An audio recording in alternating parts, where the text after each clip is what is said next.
It is very nice to see so many people here from our church community and also from the Caris disability community. It's a very exciting Sunday for us. It's the end of Camp Corban.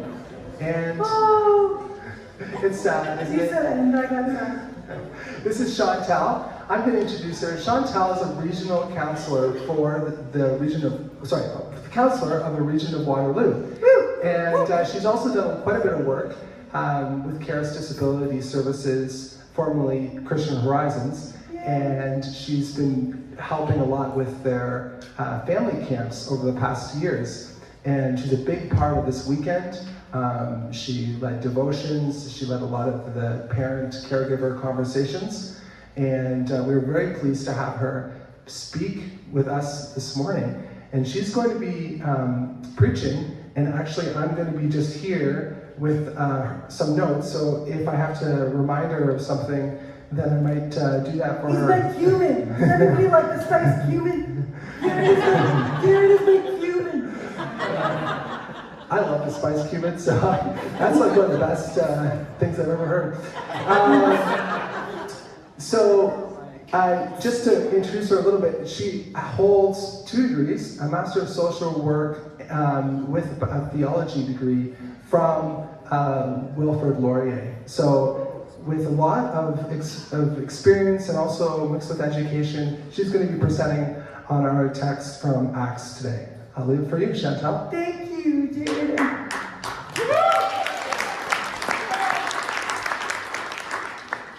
Thank you, everyone. That's really kind. And Jared, you spoke a lot about all the things I did this weekend, and I was happy to do them. And it's been a pleasure to be here. You had an amazing church, and we had an amazing spirit-filled, blessed weekend together. And you're going to hear all about what made it so in just a little bit. But before Jared interviews some of the lovely, awesome people who were blessed by this weekend, I want us to think a little bit about the story of Paul and Silas in prison. And so there's a lot of things in this story that make me feel really sorry for Paul and Silas.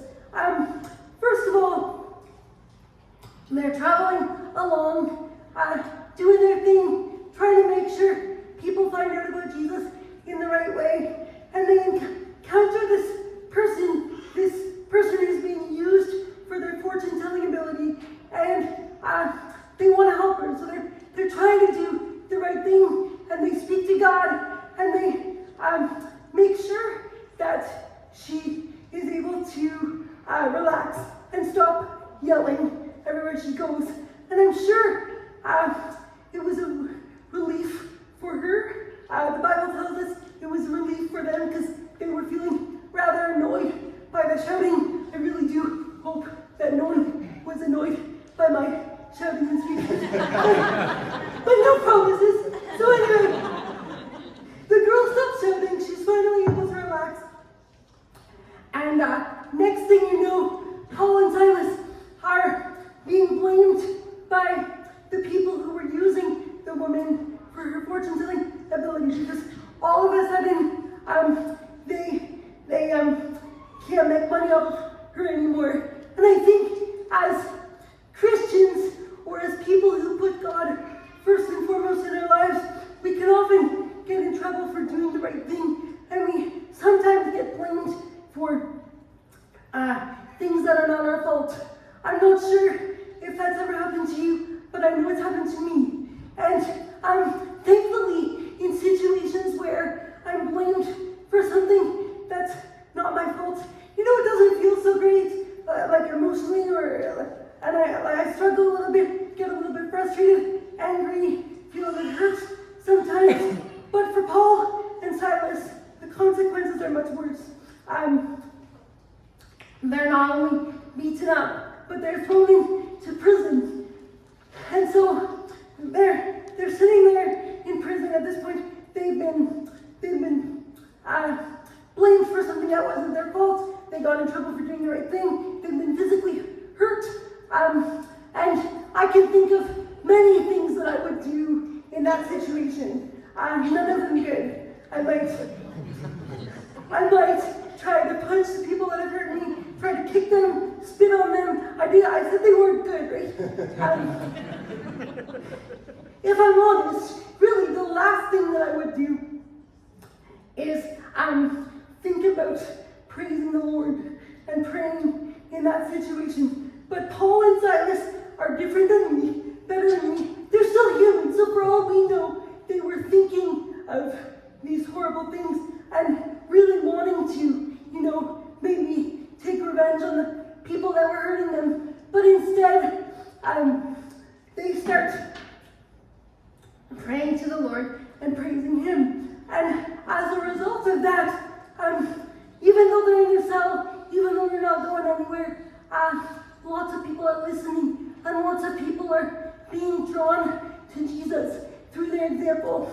Now, yesterday, when we talked about the Good Samaritan, we talked a little bit about how sometimes God calls us to go out of our way, to stretch out of our comfort zone and do something to serve other people, using our time, using our money.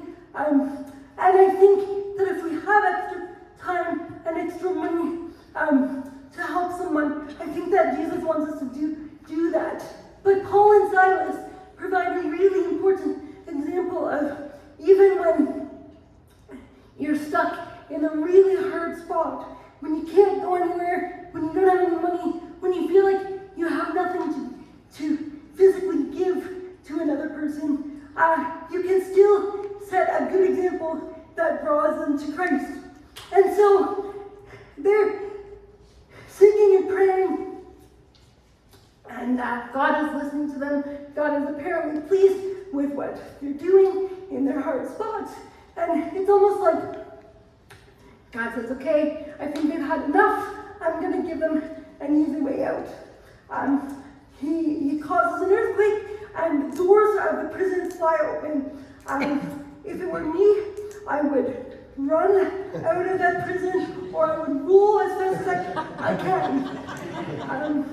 But again, Paul and Silas are better than me, and maybe better than some of you, and because they think about it and they know that if they run, the prison guard is going to get blamed for something that is really not his fault. Now again, if it were me, I would say, well, I got blamed for something that wasn't my fault, so, we'll call it even.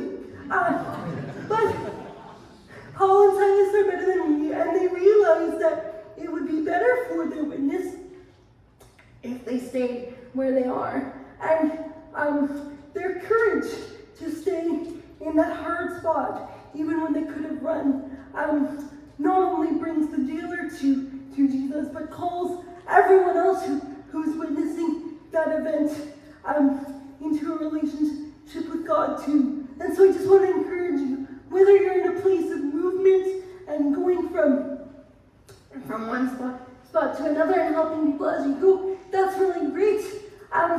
If you're feeling stuck in another spot and it's really difficult, I hear you, I feel for you, and I just want to encourage you that it's still possible to draw other people into God's love through your example. And I think that's it for me. Wow, what an amazing message. Thank you so much, Chantal.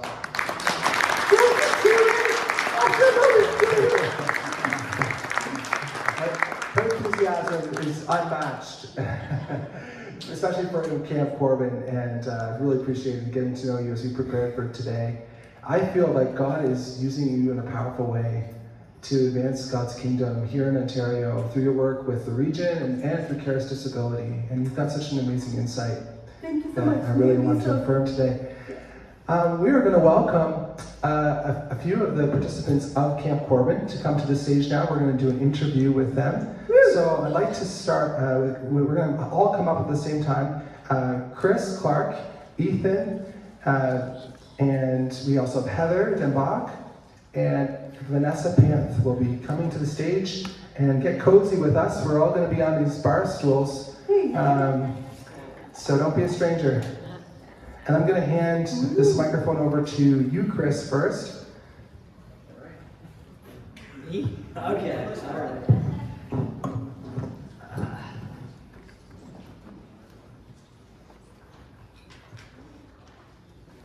So, I didn't introduce myself. If you don't know who I am, my name is Jared Bob. I'm a social pastor here at Hillside. I know there's a few people here this morning, so I should start by saying that. This is my friend Chris. Chris and I are, old friends actually. Many years ago, we met. We've known Chris longer than most people actually here.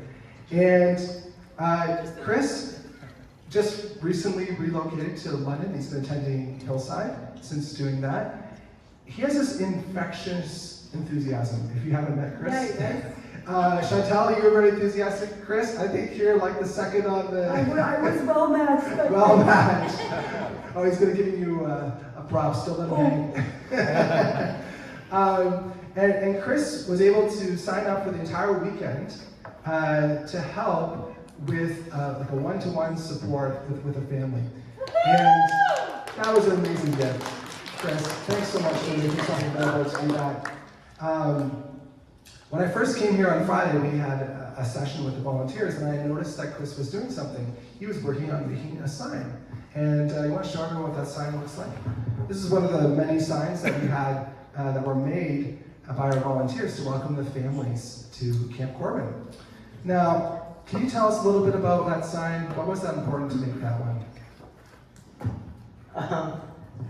I forgot that I was supposed to talk about the sign. Okay, so I think that the sign is important because when you arrive somewhere new, it's nice to know that you're supposed to be there. Amen. And so, I'm not the greatest artist. It's really nice to have stickers. There's a bunch of robots, meet more. But we made these signs so that we could make sure that the families knew they were in the right place and knew that we wanted them to be here. Amen. It was a big deal when the families came in through the door. We were all applauding and cheering. It was a very special moment, and that's exactly what those signs did. Many of us have been to retreats, conferences, different things throughout our lives, and God uses them in different ways. They're each special in their own unique way. What was different about Camp Corban that stood out to you, Chris? As I was thinking about this question, here at Hillside, we've been talking a lot about the book of Genesis lately, right? Mm-hmm. And so I was thinking about when I was in school, one of the things that we learned from Genesis, which some people might agree with, some people might not, but on the sixth day, God created us, humans, right? And often people talk about the pinnacle of creation being humans. But on the seventh day, there was the Sabbath. And Sabbath is often understood as rest. But that's a pretty weak understanding of what the Sabbath actually is. It's more like flourishing or harmony. And so the pinnacle of creation isn't us.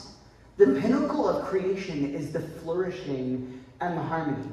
And when I got to come to camp here this weekend, the rest of my life doesn't really have a lot of flourishing right now. It's not very harmonious.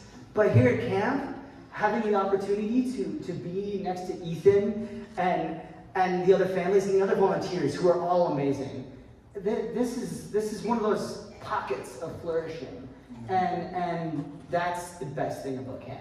Thank you, Chris. Chris is drawing from his theological education. Yeah. I don't know if you know less about him, but he studied some theology. And so, yeah, that was a really good answer, Chris. Thank you so much for that.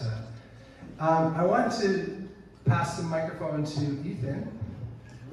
Ethan, you've been to quite a few family camps in the past. Why do you keep showing up to these family camps? What's the good thing about them that you love to go to? I get to hang out with people like you. Ethan and I kind of hit it off this weekend. We had kind of a special connection. And I found out that Ethan likes a lot of the same things that I like to do. He likes to play guitar. And we're going to play some guitar hopefully a little later today, when I'm not cooking or making food. And there's a lot of things. What was the character that you said I reminded you of? Steve from Blue's Clues. You guys see the resemblance? Oh man, thanks so much, Ethan. Was there anything you want to say more about Camp Corban that you got excited about? Yeah, whoever made the butter chicken, that was delicious. Yeah, it was. We had some great volunteers cooking the food. Shout out to all those volunteers. You guys know who you were. Working in the Glencairn Community Resource Center over the last couple Fridays and over the weekend, getting everything ready and cooked up. Thanks a lot, Ethan. It was awesome getting to know you. I hope we can hang out some more soon. We're gonna do some bike riding maybe in the future too. I can tell. All right. So if you can pass the microphone down to Heather. Heather, it was amazing to meet you and your family, Jordan and your little guy Campbell, right? Thank you. It was just wonderful that you were able to come and be a part of the weekend. You were actually involved in quite a few of the conversations that were held with the parents and caregivers that were led by Chantal. What were those conversations like? I wasn't there. What were they like? They were really refreshing. We got to share our challenges and our wins, and it was just really nice to see that we're not alone and other ways that other people find that help and encouragement that we need and that we're all looking for and we don't even know that we need necessarily. So it was really refreshing to be real with each other. I heard there's a few tears that were shed at some points. Yeah. And hugs. Yeah, that's important too. Vanessa, could you pass that painting down and just hand it to Heather? Is this beautiful painting the one that you did? Yes. Can you tell us a little bit about this painting that you did during Camp Corban? It was a workshop to do a tree of life, and I wanted to add roots to show that we're rooted in Christ, that we don't get our nutrients anywhere else really. And she just really encouraged us to do it uniquely how we want. If we want no red, don't put red. If we want the whole thing purple, do whatever. However we feel the tree of life looks for our lives, and however many leaves, if it's fall, it's blowing away, or all leaves, or no leaves, and just the branches all over the place. Just how wildlife can be, but how beautiful it is as well. That's great. As you can see around our church building, there's lots of artwork that was made over the weekend. So I invite you, after the service, go take a look at some of the different things that were produced by the kids, by the caregivers and the adults, by a lot of the volunteers. Of course, they got roll up their sleeves, and we're getting down to business, making some beautiful pieces of art. And it was really amazing. Everyone's looked completely different. Yeah. And they were all beautiful, and it was just wonderful how unique everyone is, and every painting was. Yeah. It was really great. That's a real treasure. And when I was looking at it, I was like, oh, I gotta add this, and it's like, no. And then I was like, I want something else, and the person leading it just held it back, and I was like, wow. You don't see the amazingness when you're right up close, but from a distance, you really see how God has blessed everything in this picture. It turned out amazing, way better than I thought. You gotta frame that one. Yeah, thank you. Is there anything else you wanted to say about your experience? I don't put you on the spot here. But... It was just great. It was a good refresh, and as you said, it was a rest, but it was flourishing, and it was really nice because my husband has a lot of back pain and isn't able to do a lot of things with us sometimes. So it was nice that he was able to come, and all of the accommodations and the understanding that was here, it was perfect and allowed him to be here and do what he needed to when he couldn't join in, and able to join in when he could. That's really the spirit of Hillside. So I'm really glad that was over the weekend for Camp Corban. They stayed at Jordan and Taurus Airbnb, so that was a really cool way that we could bless them and their family.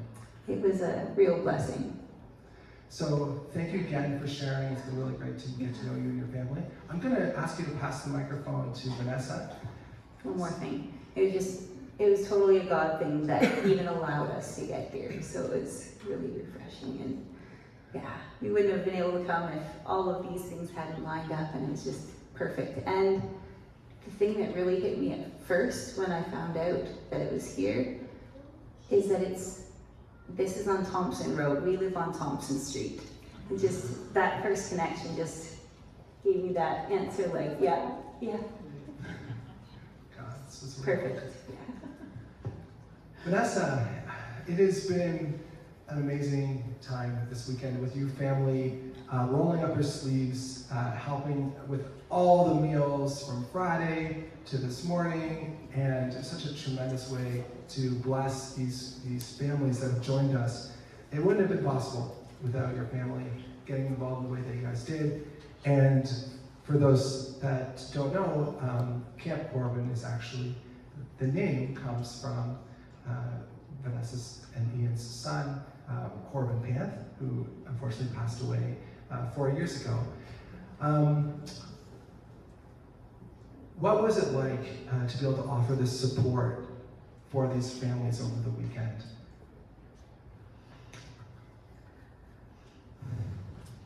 That's a really big question. Can you be a little more specific? No, it's okay. I think I'll just pinpoint a couple experiences. One was our great break with parents. It allowed Ian and I to kind of share our story, and in sharing that, we're attempting to share the burden that we all carry. So with our son Corban, we don't bear that burden anymore. It was a burden, the care that he required was a burden we were happy to bear, and we don't bear that anymore. We still have a son with disabilities, but not to the extent where he's 100% dependent. So we have been there, and as parents, when you're in the trenches, like you're saying, when things are so close up, it is really hard, and people will tell you, well, this is a phase, and you can't see it until it's past. So we did have Corban with us for 14 years. He was 14 when he passed away. And if you have a chance, wander over here. We've got some photos from his wonderful life. He enjoyed life very, very expressively. So you see lots of smiles over there. He was a really happy guy. But that too was a phase of our life. And it doesn't take much to take me back there and remember, oh, that was a big burden, is a big burden. And how much God helped us through 14 years. And some of them were very, very stressful. But I want to say to you all, Hillside made us feel comfortable. And I've told a few people, Corban, and some of those photos are from this building, and some are from YFC where we were before we fully renovated the space we're in now. He had the vocabulary of maybe a 2.5-year-old. We had the lungs at the time of an 11-year-old and a 14-year-old. And they can make some noise, folks. So, and he especially enjoyed the worship here and hearing familiar voices. He was legally blind, so that audio input, the oral part of our service was very significant to him. And when the music stopped, he would often encourage the musicians to keep playing in very loud ways. So one of the things that meant the most to us was someone saying when he was being loud, and screeching, you don't have to leave. You don't have to exit the space. Please feel comfortable here. And we are just overjoyed that we have this space, this physical space. Everything is accessible, from ramps to washrooms, the doors, and y'all make that possible. And so to have this space available, to have people welcome here and be part of that, it's just been great. And I also can't say enough about the good food. Food makes it happen, right?